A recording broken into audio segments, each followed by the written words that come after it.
Assalamualaikum warahmatullahi wabarakatuh.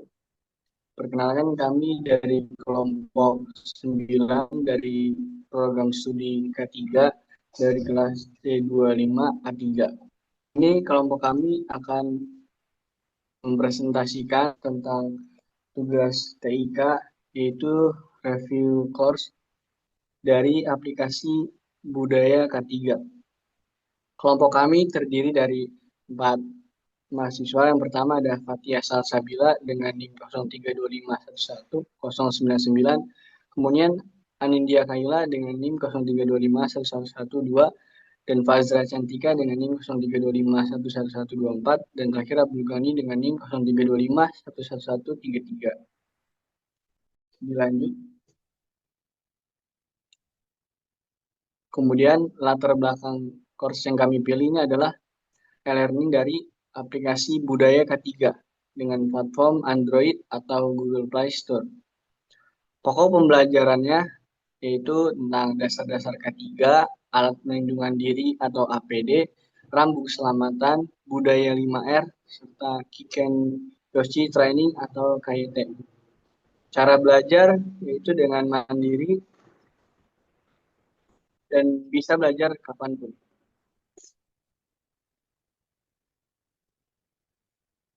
Adapun tujuan course dari aplikasi Budaya K3 ini adalah peserta dapat menerapkan nilai, kebiasaan, sikap, dan perilaku kerja yang berorientasi pada keselamatan di dalam lingkungan kerja.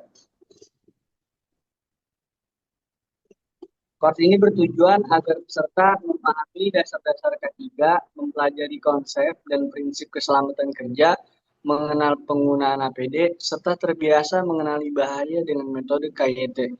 Dan diharapkan setiap orang menjadikan keselamatan sebagai prioritas, bukan hanya mengikuti aturan karena kewajiban. Bisa dilanjut?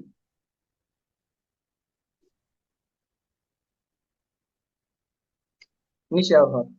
Anin, Anin. Bisa Kemudian ada dilanjut pembahasan, oleh Ani.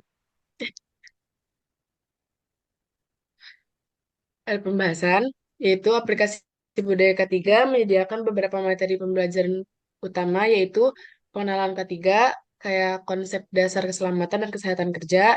Kemudian ada alat pelindung diri atau APD, jenis APD dan fungsinya. Terus yang ketiga ada rambu K3, pengenalan berbagai simbol keselamatan. Yang keempat budaya 5R, ringkas, rapi, resik, rawat, rajin. Konsep tata lingkungan kerja yang aman dan efektif.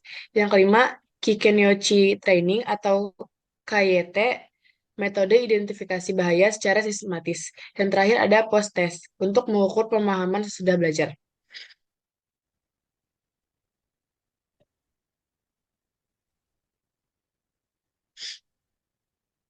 Kemudian ada materi yang pertama, yaitu resum dari materi pengenalan ketiga. Dasar hukum ketiga di Indonesia, yaitu UU nomor 1 tahun 1970 tentang keselamatan kerja dan UU nomor 13 tahun 2003 tentang ketenagakerjaan. Makna logo K3, kerja, terus ada roda gigi, bekerja dengan jasmani dan rohani yang bugar, terus warna putih, bersih dan suci, warna hijau, selamat, sehat, dan sejahtera, 11 gerigi melambangkan 11 bab dalam UU nomor 1 tahun 1970. Tujuan K3 melindungi keselamatan pekerja dan meningkatkan produktivitas manusia. Pengertian K3 yaitu ilmu yang mempelajari mencegah PAK dan KAK.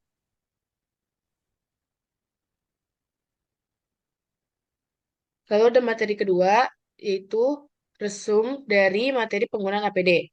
APD wajib untuk pengelasan, helm las untuk melindungi wajah dan mata dari nyala busur, kacamata las, cegah kerusakan kornea dari sinar inframerah, apron atau jaket las, proteksi tubuh dari panas dan cairan logam, respirator, filter uap, asap, debu, dan debu berbahaya.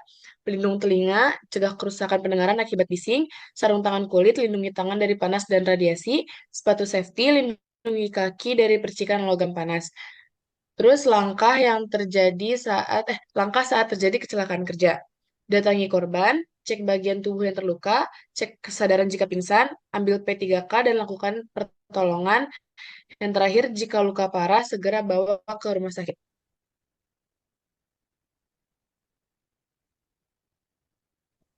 Materi yang ketiga yaitu berisi tentang rambu. Rambu K3 dipakai buat kasih arahan, peringatan, dan informasi yang penting supaya aktivitas kerja tetap aman. Ada 5 jenis utama, yaitu warna merah menunjukkan hal-hal yang nggak boleh dilakukan. Contohnya dilarang merokok atau nyalain api.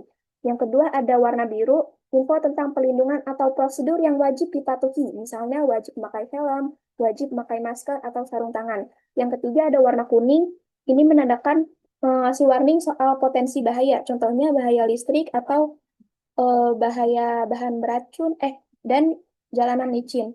Yang keempat ada warna hijau, menunjukkan lokasi fasilitas aman atau bantuan, misalnya titik kumpul, P3K, atau klinik darurat.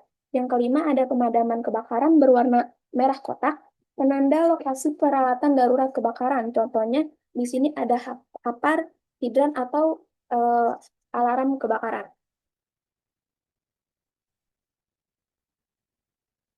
Materi yang kelima adalah metode 5R. Jadi metode 5R ini cara untuk mengatur tempat kerja supaya lebih nyaman, produktif, hemat, dan pastinya aman. Terdiri dari ringkas, rapi, resik, terus rawat, dan rajin. Yang pertama ada ringkas. Jadi ringkas ini memilih barang berdasarkan kebutuhannya. Barang yang enggak dipakai harus dipisahkan supaya area kerja itu lebih efisien. Yang kedua ada rapi, menata barang sesuai fungsi dan frekuensi pemakaian. Tujuannya biar semua alat itu gampang dicari, gampang dijangkau, dan hemat waktu. Yang ketiga ada resik, menjaga kebersihan tempat kerja. Bersihin area secara rutin dan pastikan nggak ada sumber kotoran atau kerusakan. Yang keempat ada rawat, yaitu menjaga kondisi ringkas, rapi, dan resik tetap konsisten setiap harinya.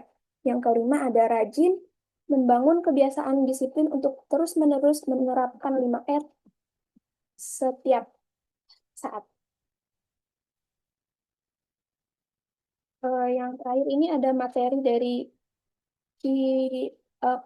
KWT atau yang istilah dari Jepannya itu Kiken yang mengartikan bahaya, Yochi yang mengartikan prediksi. Jadi KWT ini latihan memprediksi bahaya. Dalam KYT, bahaya dianalisis dari berbagai faktor penyebab, yaitu ada biologi, fisika, kimia, ergonomi, dan psikososial. Setelah bahaya itu ditemukan, pengendalian risiko dilakukan berdasarkan hierarki pengendalian, yaitu yang pertama ada eliminasi, yang kedua ada substitusi, mengganti proses atau alat bahan yang kerja yang lebih aman. Yang ketiga itu ada perancangan, di mana modifikasi area, mesin, atau proses agar lebih aman. Yang keempat ada administrasi, yaitu penyusunan prosedur aturan kerja. Yang kelima itu ada APD, penggunaan alat pelindung diri sebagai perlindungan terakhir. Materi selanjutnya akan disampaikan oleh Fazra Cantika.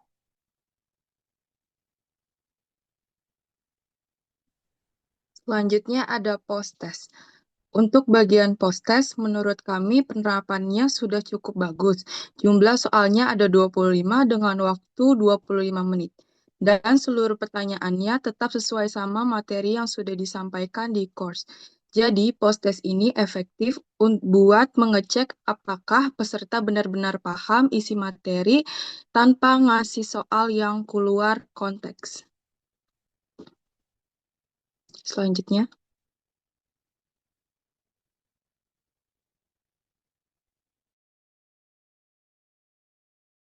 Selanjutnya, kualitas course. 1. Kualitas teks. Font yang digunakan kurang nyaman dibaca karena tampilannya terlalu monoton. Selain itu, penataan teks yang rata kanan dan kiri secara bersamaan membuat tampilan paragraf terasa kaku dan kurang natural. Jarak antar paragraf juga tidak diberi spasi yang memadai, sehingga keseluruhan teks terlihat menumpuk dan sulit dipandai dengan cepat dan tidak ada highlight di tulisannya. Yang kedua, desain visual. Secara visual, aplikasi masih memiliki beberapa elemen desain yang cukup menarik. Namun, Daya tarik ini belum sepenuhnya mengimbangi kekurangannya. Kerapihan pada penyusunan teks. Yang ketiga, media pendukung. Suatu hal yang patut diapresiasiin adalah adanya video penjelasan di bagian akhir sebagai bentuk ringkasan.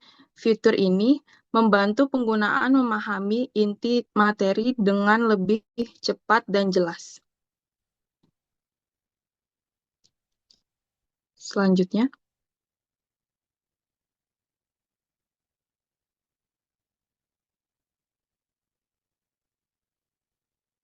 Selanjutnya ada hasil review course. Setelah mempelajari course tentang aplikasi budaya ketiga, kelompok kami menilai bahwa materi yang diberikan cukup membantu untuk memahami dasar-dasar keselamatan kerja. Isi course-nya lebih fokus ke hal-hal praktis seperti dasar-dasar K3, alat pelindung diri atau APD, rambu keselamatan, budaya 5R, serta Kiken Yoshi Training atau KYT. Penyampaian materi juga cukup jelas sehingga kita jadi lebih kebayang gimana penerapannya di lingkungan kerja. Walaupun materinya bersifat dasar dan belum terlalu detail. Course ini tetap bermanfaat untuk membangun pemahaman awal tentang kebiasaan kerja yang aman.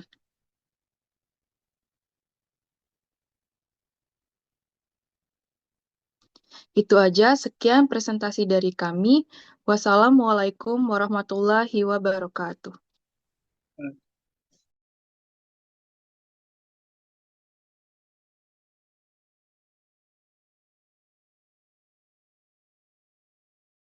Ya, mungkin sekian yang bisa kami sampaikan dari kelompok kami tentang review course dari aplikasi budaya ketiga. Maaf apabila ada kekurangan. Wassalamualaikum warahmatullahi wabarakatuh.